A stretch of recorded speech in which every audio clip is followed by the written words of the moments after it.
मी आता 4-5 जिल्ह्यांचा दौरा केला. तिथं मी लाडक्या बहिणींना, माझ्या माता मायमाऊलींना विचारत होतो. तर बहुतेकांनी KYC केलेली आहे. कुठंतरी हा जनतेचा पैसा आहे, सरकारचा पैसा आहे. चुकीच्या पद्धतीनं जाऊ नये. जो लाभार्थ्याला द्यायचा तो त्याच्या अकाउंटला जावा, म्हणून ह्या सगळ्या गोष्टीचा वापर करून आता मागे देखील आपण ज्यावेळेस एखाद्या योजनेत पैसे देत होतो त्यावेळेस ते त्यांच्या हातामध्ये आपण द्यायचो. पण नंतर माहिती घेतली तर त्याच्यामध्ये काही लाख नावं कमी झाली. काही जण मयत असतात परंतु त्यांची नावं काढलेली नसतात. अशा बऱ्याचशा गोष्टी आहेत आणि त्याकरता KYC सुरू केली. आपणच नाही, देशात सगळीकडे सुरू झालेली आहे. अशामुळं बऱ्याच अंशी आता ग्रामस्थांना पण हे कळायला लागलेलं आहे. त्यांना जरी माहिती नसलं तर ते कुणाची तरी मदत करा. कारण आमच्या महायुती सरकारने लाडकी बहीण योजना सुरू केली केवळ आणि केवळ त्यांच्या जीवनामध्ये परिवर्तन यावं, त्यांचं जीवन सुखी, समृद्धी, आनंदी व्हावं आणि ते स्वतःच्या पायावर आमच्या लाडक्या बहिणी उभ्या राहाव्या, यासाठी आम्ही निर्णय महायुती सरकारने घेतला.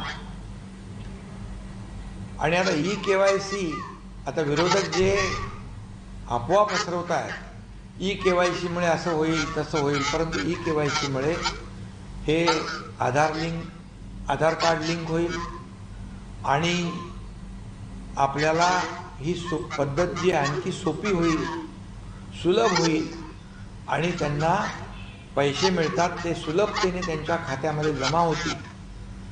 पारदर्शकता त्याच्यामध्ये येईल आणि त्याचबरोबर ज्या योजना, इतरही योजना ज्या आहेत लाडक्या बहिणींसाठी, त्या योजनांची देखील माहिती त्यांना मिळेल आणि त्यामुळे KYC मुळे कुठलाही संभ्रम मनामध्ये कोणी ठेवू नये. KYC मुळे आणखी सुलभता, आणखी पारदर्शकता आणि सुटसुटीतपणा येईल आणि लाडकी बहीण योजनेचे पैसे त्यांच्या खात्यामध्ये वेळेवर जमा होतील. आणि पुन्हा एकदा मी सांगतो, विरोधकांच्या अफवांवर कुणीही विश्वास ठेवू नये. जेव्हा आम्ही सुरू केलं योजना त्याही वेळेस विरोधकांनी याचा खूप अपप्रचार केला, परंतु लाडकी बहीण योजना कधीही बंद होणार नाही हे मी पुन्हा एकदा सांगतो.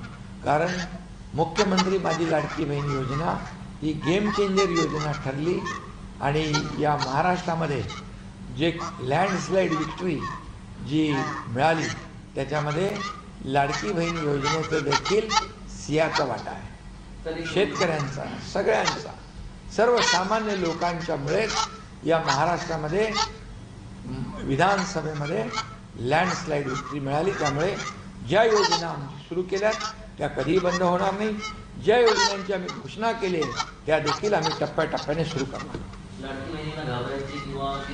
बिलकुल लाडक्या बहिणींनी घाबरण्याची, चिंता करण्याची आवश्यकता नाही. आम्ही सरकार म्हणून आणि त्यांचे लाडके भाऊ म्हणून आम्ही त्यांच्या लाडक्या बहिणींच्या पाठीशी खंबीरपणे उभे आहोत. त्यामुळे कुठलीही चिंता आणि काही त्यांनी या योजनेबद्दल संभ्रम मनामध्ये ठेवण्याचं, शंका मनामध्ये ठेवण्याचं काही कारण नाही.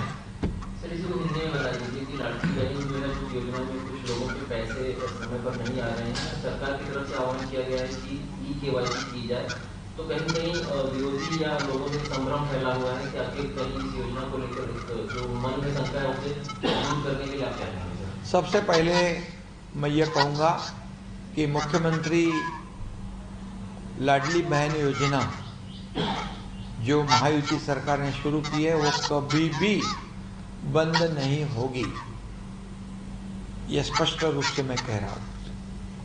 और KYC का जो मामला है ये आधार कार्ड लिंक होगा और ये जो सिस्टम है और सिस्टम ट्रांसपेरेंस होगी और ट्रांसपेरेंसी आएगी, उसमें सुलभता आ जाएगी और हमारी लाडली बहन के अकाउंट में पैसे बराबर जमा हो जाएंगे। इसके साथ ही और कई योजनाओं की जानकारी भी हमारी लाडली बहनों को मिलेगी, उसका भी लाभ उनको मिल सकता है। और ये पूरी तरह ये लाडली बहना योजना जो हमने हमारी महायुति सरकार ने शुरू की है, उसका मकसद ये था कि हमारी जो गरीब मध्यम वर्गीय तबकों की जो महिलाएं हैं उनके जीवन में बदलाव आ जाए, सुख समृद्धि आ जाए, आनंद आ जाए, उनका जीवन जो है वो उसमें परिवर्तन आ जाए। और इसीलिए हमने